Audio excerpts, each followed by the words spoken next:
So now taking our coming home to kindness theme a little bit further out into our wider community, it is my privilege to introduce to you Edwina Ricky. Now, Edwina Ricky is based over in the city of Maroondah, which is east of Melbourne in Victoria, Australia. And she's got a massive vision for not only herself, but also her community at large. And back in 2015, Catherine and I were fortunate enough to be at the launch of the City of Wellbeing initiative by the City of Maroondah, where they are looking at implementing within their community and their wider community this wellbeing philosophy. And this covers not only schools with teachers and the students, but also community groups, sporting groups, into business, and also into the council as well. So it's my absolute pleasure to welcome Edwina today to speak a little bit about her kindness vision and also self-kindness and how that works both with herself and then going out also within the community. So welcome, Edwina. Thanks, Liz. Thanks, Catherine, for having me. I really appreciate being part of this special day, and I'm hoping that maybe some of the things that we talk about today will sow some seeds in some other areas in the world. So really excited about our discussion. So excited to have you with us, Edwina. It's always such a treat to be with you. I'm always inspired when I hang out and have conversations, and one specifically close to our hearts is, of course, kindness conversations. So would you like to share with our participants today why self-kindness is important to you? Thank you. And look, I am very appreciative for the guidance that you've given me in this area, because whilst well-being was a huge focus of mine, particularly mental health for our young people in our community, one thing that was probably lacking due to my zestiness and really wanting to make a difference in community was just a lot of work and giving to others and not a lot of care for myself. So this little band around my wrist was a godsend, because there have been times, and particularly over recent weeks, where I've had some significant health issues. And this notion of what is the kindest thing I can do for myself right now around my own self-care was life-saving, because I hear Catherine and Liz in my ear echoing, because they have been mentors for me in this space. And I've found that self-kindness, without being kind to ourselves, it is hard for me to be ready and able to have the energy to do the work in my family. I have 3 daughters, gorgeous adult daughters, and a husband of 35 years, but then more broadly for my community. So that self-care has been incredibly important for me to remember. It is putting that oxygen mask on for myself. And whilst that's really easy to say, it's actually really hard in practice, and particularly hard for me. So I've just found that one line of what is the most important thing that you can do for yourself right now has got me through, and has been actually life-changing for me and life-saving for me.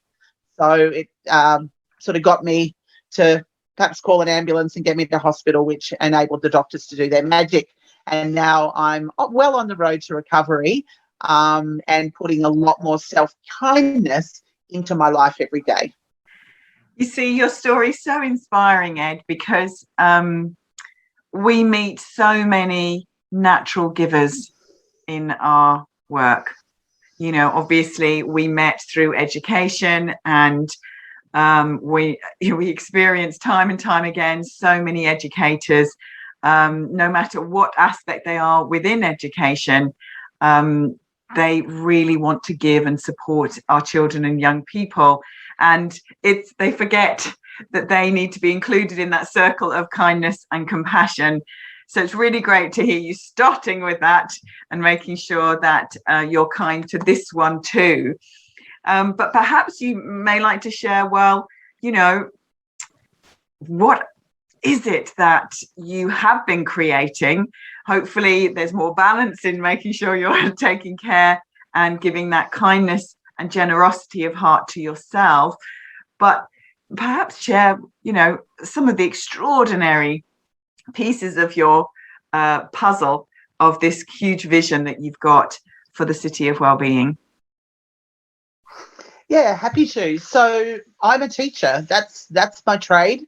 My tools are, I was a psychology and maths teacher, but having spent time teaching in a local school, Ringwood Secondary College, which is the school I went to, my kids went to, and now my husband teaches at. So fairly, we've had involvement with the school and continue to for a long time. Then I went into industry for 10 years where I learned how important the skills are for the 21st century that we need to be encouraging our students. But what I found when I came back to teaching was that students were disengaged. There was the introduction to technology, and there was really a need for more kindness in our classrooms. We have a huge focus on curriculum. We have a huge focus on getting that job done. And kindness was what created cultures in our staff rooms. But we also had the need to connect with our community. So I came back into education and reached out to our local communities. So the Croydon Chamber of Commerce, I became the president of the Chamber of Commerce. That's my role as community connector within my school. And our school was quite visionary because it allowed me a day a week, which is a lot of time, because usually we're in the classroom and we don't get a lot of time. But they saw that connecting community was important for our school, for our students. So we connected with the business community. I connected with a colleague, Adam Cooper, at Maroondah City Council, and we came to an understanding that we had a shared vision. Originally, council had thought schools deal with all the students. We'll just look at the ones who fall between the cracks. But once we realised through our lens of positive psychology and Martin Seligman's work through his book Flourish, he said, well, actually, we want to raise the wellbeing of all young people in Maroondah.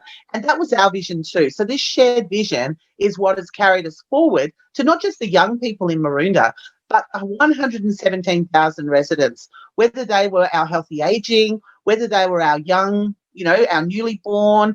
But it's really from the cradle to the grave. And sitting at the heart of wellbeing is kindness, because it can't be just a few people who are out there doing things. It has to be everyone. And if we want to create this sense of belonging to community, then we have to give everybody a job. And kindness is something that we can give. It is something we can measure. It is impactful. From the youngest in our community to the oldest in our community, we can give them ideas. They can generate their own ideas, and we can capture the stories.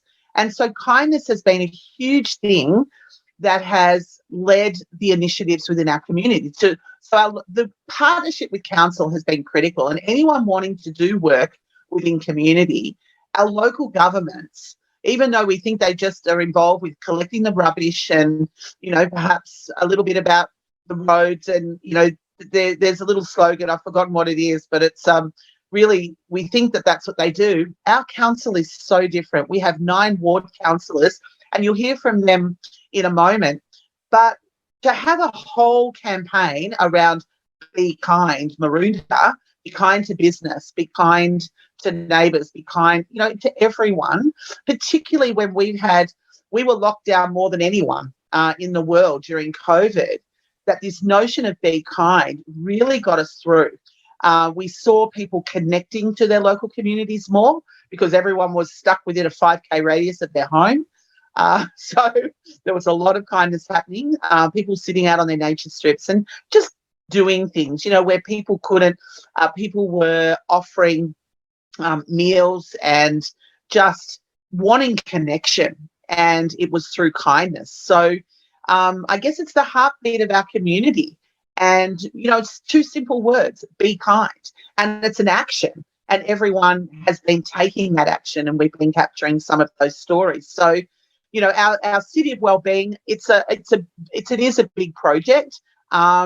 We have some special funding from our state government. So there's a big initiative within our schools, and we've been lucky to secure that funding ongoing. So that started in 2018. And now every year we're going to have some funding to keep that initiative alive. And that is, again, a partnership between council and the 27 government schools in Maroondah. So, you know, we're building capacity in our teachers. We have a wonderful program building relationship skills called Friendology, but all around kindness.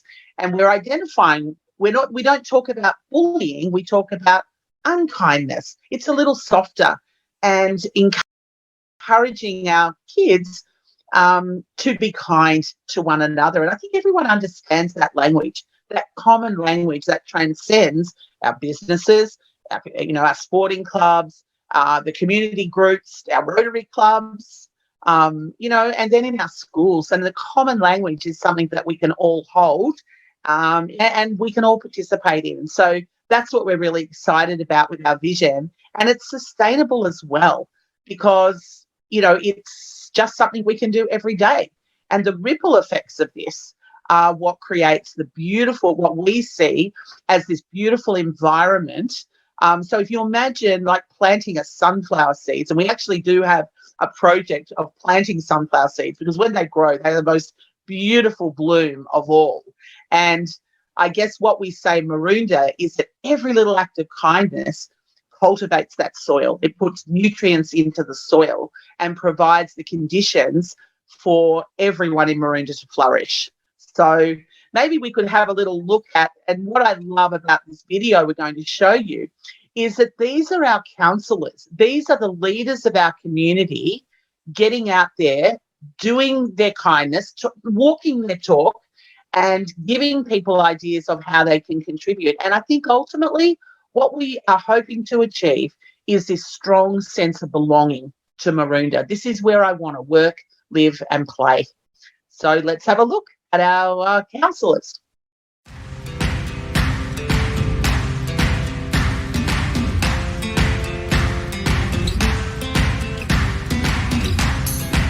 Hi. During ISO, my family and I have absolutely loved seeing the beautiful positive messages around our community in chalk or at the supermarket, so that's what we're here doing today as well. One of the best things during these periods is being able to spend some extra time with my family. We've gone on lots of bike rides and walks around the area where we've done some teddy bear hunting and looking for rainbows. We've also found some wild mushrooms growing, which have been really nice to see. Be kind, Maroondah. Stay safe. Times have been really tough lately. I know for me and for everyone else, being in isolation can be really difficult. And one of the things that I've been focusing on is helping out our businesses here in Maroondah and doing what I can, as little as it might be, to help support them during this difficult time. So I've been ordering takeaway and food from my favourite restaurant, having it home delivered. And sometimes I have it delivered as a treat or a surprise to family and friends. And that way I can keep supporting the businesses until we can all be together again. And I hope that's really soon. And until then, please be kind to yourself. Well, during the lockdown, there's certain things that have to have been occurring while we've all been bored with things to do. I managed to reacquaint myself with my push bike and enjoy the Mullumm Creek a few times without actually walking the dog and just riding. So I encourage people, if they've got a bike under the house, get that out and enjoy it. I found I've really enjoyed getting it back on the bike.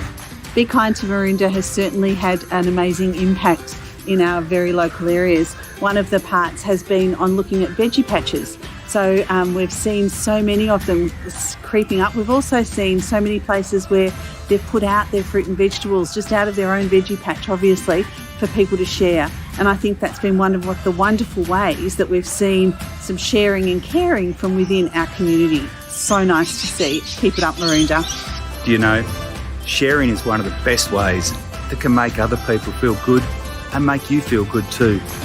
If you've got fruit trees at home, why not pick some when they're ready, take some round to share with your neighbours, drop them off at the doorstep, take some into work, leave a box on the table. They'll appreciate it. They may even bring something in return. Be kind to your neighbours. Be kind to your workmates. It is so wonderful to see leaders of the community walk their talk and have that guiding light of kindness. Actually saying this is important. This is our compass. This is our north. Because, of course, as mindful self-compassion teachers, we believe that, of course, this kindness is the holding, the foundation for us to know that we can offer ourselves self-kindness and self-compassion when things are difficult. And by golly, have they not been difficult in the last 18 months for everyone around the world? And we have that connection, that common humanity. And I think this is what's so powerful about your work, is that you are drawing in every aspect of the community. You know, they may consider a teacher, well, I'm not a counsellor, well, I'm a mum, or I'm a young person, and yet we have, as you say, this common language, this coming together, and how can we contribute to ourselves and therefore resource ourselves such that we can support our community. I just love the work you're creating. It's incredible. So, I mean, whilst we could talk for forever, one thing I would really love to share and offer to anyone that's watching this today on World Kindness Day is to consider, well, what would be the one thing that you would recommend for them to come home to kindness? Or is there, one action or non-action that you think, actually, this has really helped me, or this would be a great first step to invite someone that may not be in this mindset yet to start? Look, I think there are 3 levels to kindness. And I think the first one is the me kindness, the kindness to self. Then I think there's the we kindness. And that's, our closest relationships. So, our significant others, our kids, our families, just those in our inner circle, our closest friends. And then there's the us kindness. And that is the kindness that we can show to a stranger.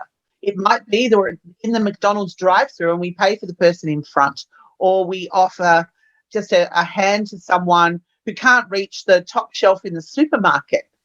It can be tiny, tiny things that we have in our power to do. And I do think, Catherine, that there's a little voice of kindness in all of us that gives us a little nudge that says, hey, Edwina, how about you do this? And we have a choice whether we do it or not. Often for me, it's about writing cards, and I'll buy them and I'll write on them, and then I don't send them. And my husband will find this drawer of cards. And speaking of that, we have this initiative at the moment in Maroondah where we've printed off thousands of these cards and offered them for people to write and send. And so that's the part of our current Be Kind initiative. So we're really excited about that. That's so nice, isn't it? Because you can, there's something special about receiving something in the post now. Very different from an email or a text. It really feels like someone's bothered, which is such a wonderful gesture of kindness. Yeah. So I think coming back to the coming home to kindness is to think about the 3 levels, starting with me. What is the kindest thing I can do for myself right now? We do get overwhelmed, and that's okay. Uncomfortable discomfort is part of our life. And in fact, it's part of our growth. And I think we've seen that, with what we've all sort of survived over the last 2 years. So we can be kind to ourselves, and that's okay. And that's been a big lesson for me, because, I have thought, I need to be thinking of others first. But there are times I need to put myself first. So the me kindness, that then gives us the energy to do the we kindness, those that are closest to us, and then that us kindness. And coming back to our counsellors, for me, they just show authenticity, in their work. They are caretakers of our community. And when they're speaking kindness, then I think that really elevates their authenticity. And I think that does that for us too, that it's not through the big things that we do. It's about the little things that we do often. And that would be my encouragement to everyone, because we often talk about bucket filling. And I think when we do a kind act, we fill someone else's bucket, but we also fill our own bucket. And so it's a beautiful way to feel the positive emotion that it brings and the resonance that we get from another person. And we just build connection And that's what the world needs, more high-quality connection. Oh, Edwina, thank you so much. Absolutely phenomenal. So inspiring to listen to you. One woman who's making this massive impact together with the whole community. And I really love what you said about kindness being the heartbeat of the community with your hashtag Be Kind campaign there. And I really love your cards, and we're looking forward to receiving one of those over here in the UK. So The keep up pressure's on now to me to send it, isn't it? Because I'll put the definitely stamp write on and them. actually get it in the post. So And I've got 4 different ones, so maybe you'll receive 4 in an envelope. so love that. Oh, so thank you very, very much for taking the time today. We really are so inspired by what you're doing and so grateful for your time, and keep up the awesome, kind work over there in Australia. Well, thank you for having me, and all the best for the rest of the event. Thank you. Thank you, Edwina. Happy World Kindness Day.